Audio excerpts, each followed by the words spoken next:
Aurélien Salé, bonjour. Bonjour. Donc vous êtes coordinateur national des auto-entrepreneurs, vice-président de l'Union des auto-entrepreneurs. J'ai dit auto-entrepreneur, j'ai quasiment tout dit. Pour vous présenter, en fait, le contexte était très compliqué en 2013 pour les auto-entrepreneurs. Aujourd'hui, vous respirez un petit peu avec le projet de loi artisanat TPE présenté par Sylvia Pinel, le rapport Grand-Guillaume. Ça se présente mieux ? Oui, au-delà de mieux respirer, nous sommes contents que notre combat ait été entendu par le gouvernement, par le Parlement. On le verra la semaine prochaine puisque la loi est votée, passera à l'Assemblée nationale la semaine prochaine. Ce qui nous fait plaisir aujourd'hui, c'est qu'on a entendu la voix de l'entrepreneuriat pour tous. Ce qu'a prouvé l'auto-entrepreneur en 5 ans, avec plus d'1 million de personnes, 18 milliards de PIB créés qui n'existaient pas avant, dans un contexte économique très difficile, basé uniquement sur l'entrepreneuriat individuel, les personnes qui se prennent en main. On a eu effectivement un débat très compliqué avec le gouvernement autour de la loi Pinel qui visait à contraindre dans le temps et les plafonds le régime, et avec la coordination nationale qui faisait travailler l'Union des auto-entrepreneurs, la Fédération des auto-entrepreneurs, les poussins.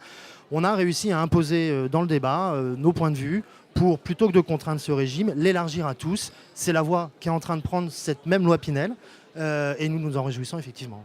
Et effectivement, d'après les chiffres qui viennent de sortir dans les différentes études de l'INSEE, on voit que c'est vraiment, c'était pas qu'un effet de mode. Il y a un fléchissement en 2013 qui peut être lié au contexte d'incertitude, mais il y a une vraie appétence des Français pour ce statut. Tout à fait, vous avez un sondage qui est sorti pour le Salon des entrepreneurs qui dit que 78% des Français pensent que c'est les TPE, PME qui sortiront la France de la crise. 15 millions de Français qui disent qu'ils aimeraient entreprendre et 2,5 millions de Français, ou 2,7 millions je crois, qui ont un projet en soute et qui aimeraient le passer. Et justement, nous, c'est l'étape d'après, ce combat gagné.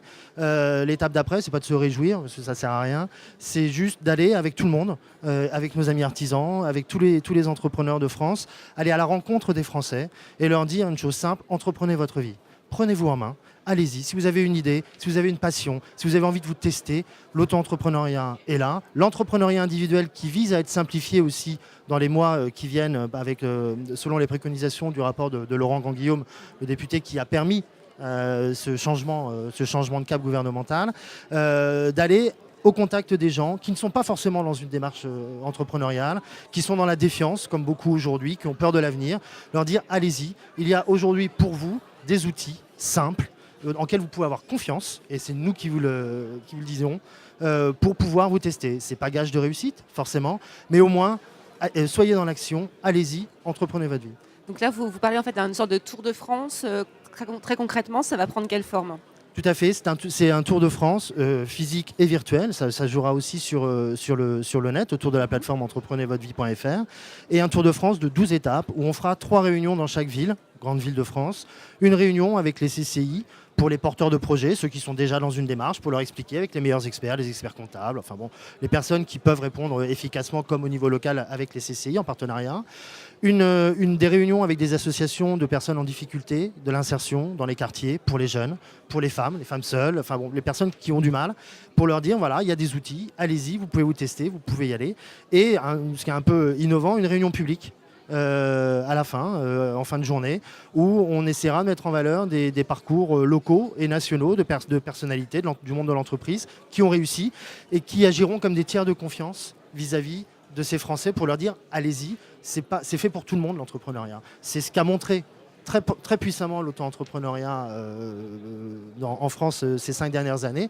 Maintenant, c'est notre rôle, on estime que c'est notre rôle, tous ensemble, d'aller expliquer aux Français que c'est possible et de leur donner un petit peu d'optimisme et un petit peu de vitalité dans ce pays. Le message est passé. Merci beaucoup. Je vous en prie. Au revoir. Au revoir.